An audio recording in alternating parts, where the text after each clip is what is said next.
Assalamu alaikum hürmetli abundaşlarımız, yurttaşlarımız. Bugün bize şaşılışlı balins yanındamız. Satıladan 3 kanalı kvartiramız var. İkinci etajda, ortada. Uğlavoy emas, orta padis. Birlikte görüp çıkamız əsə. Etibarətimiz girgəndən bir də öz prigarot kəbon. Şunu aptaşap durup birdən kətdə xana ətib qoyubdular.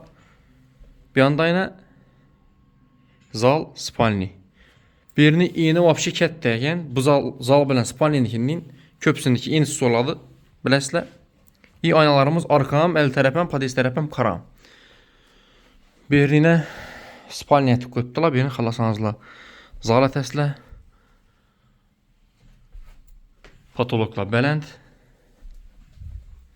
Birini görsətdik. Bu üçüncü xanamız yine. Bu xanamızın aynası 6-2'lik veranda akara.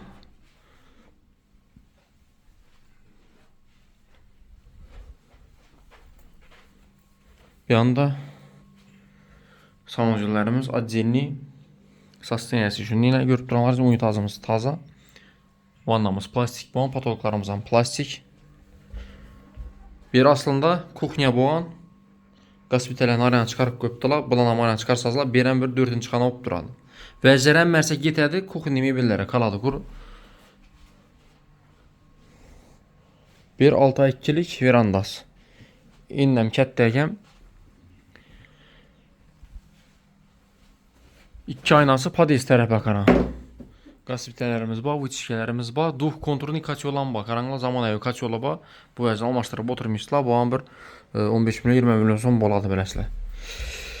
Tak, baxasına gələ donbasa ekranda yazıb qaldıramız. Like, podpiskiyə kütük qalamız sizdən. Etibarlar üçün rəhmət, hörmətli abundaşlarımız.